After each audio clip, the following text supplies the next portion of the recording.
నిజంగా త్వరలో కాబోయే మాజీ ఎమ్మెల్యేకి రంకుమొగుళ్ళ ఎవరు తగులుతారా అని అలా లైక్ వెరీ డైనమిక్గా ఎవరినైనా ఏవి భయపడకుండా వెరీ ఎదుర్కొంటున్న మా బలరామకృష్ణ గారికి ఆయన చేసే ధైర్యానికి నేను మా నాన్నగారిని ఓడించిన వ్యక్తిని మీరు ఓడించిన గిఫ్ట్గా ఇవ్వాలని మీకోసం మేమందరం పోరాడతామని తెలుగుదేశం కార్యకర్తలు అందరూ పెందుర్తి వెంకటేష్ గారికి ఎలా చేశారో మన అందరి అదృష్టం, అన్నగారి డాటర్ అయిన పురంధేశ్వరి గారు రాజమండ్రి ప్రజలు చేసుకున్న అదృష్టం, రాజానగరం ప్రజలు చేసుకున్న అదృష్టం మీరు మా ఎంపీగా రావడం.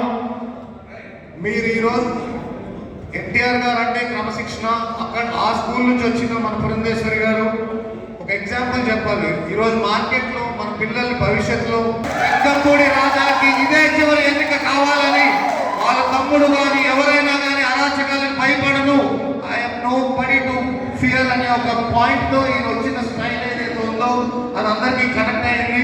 ఈరోజు వీళ్ళ ఫ్యామిలీ అంతా కూడా వాళ్ళని ఢీకొనడం చాలా అన్ని సోషల్ మీడియాలో చూసిన నాకు చాలా ఆనందంగా అనిపించి, తప్పకుండా ఈయన గెలవడం మీకెంత అవసరమో మా నియోజకవర్గ ప్రజలకి అంతే అవసరం.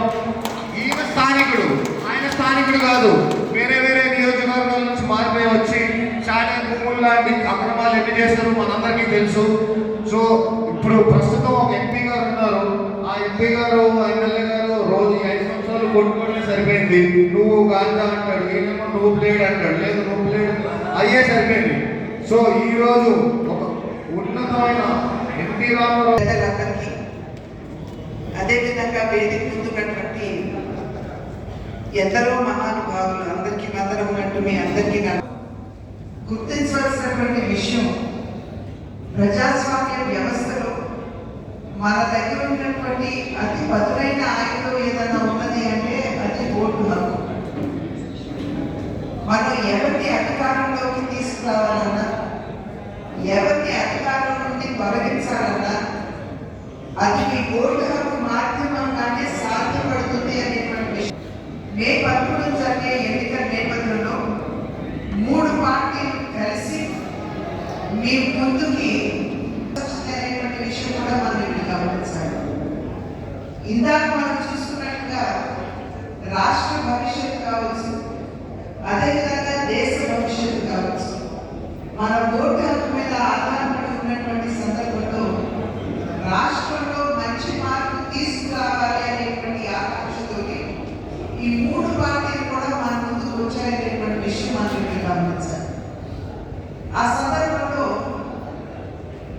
నాకు గుర్తుకొచ్చినటువంటి నువ్వు నిర్ణయించుకోవడానికి రెండింటి దగ్గరికి నిన్ను తీసుకుని వెళ్తాము, నీ అనుభవాన్ని నువ్వు స్మరించుకుంటూ ఎక్కడికి వెళ్ళాలో నువ్వు నిర్ణయించుకోవచ్చు అని చెప్తారు. ఇతను ముందు నేను స్వర్గానికి వెళ్తాను అని చెప్పాడు. ఆ వ్యక్తిని స్వర్గానికి తీసుకెళ్తాను యమపడు. తీసుకువెళ్తే స్వర్గంలో ఎటువంటి వాతావరణం ఉంటుందంటే ప్రశాంతంగా ఉంటుంది, ఎక్కడ చూసినా పచ్చదనం, గలగల పారేటువంటి సెలయేరు, ఏదో మహిళలు అటు ఇటు తిరుగుతూ చక్కగా పసుపుతో కనపడుతూ ఉంటారు. అంతేగాని అతను చాలా ఆకర్షిస్తుంది. కనుక యమపట్టులో అతను అనుభవించిన తర్వాత స్వర్గాన్ని నరకాన్ని అతను అడుగుతాడు, నువ్వు ఎక్కడికి వెళ్ళి స్థిరపడతావు అని చెప్పి అడిగితే నరకంలో బ్రహ్మాండమైనటువంటి వాతావరణం చూసినటువంటి సందర్భంలో నేను నరకానికి వెళ్తాను అని చెప్తాడు ఈ మనిషి.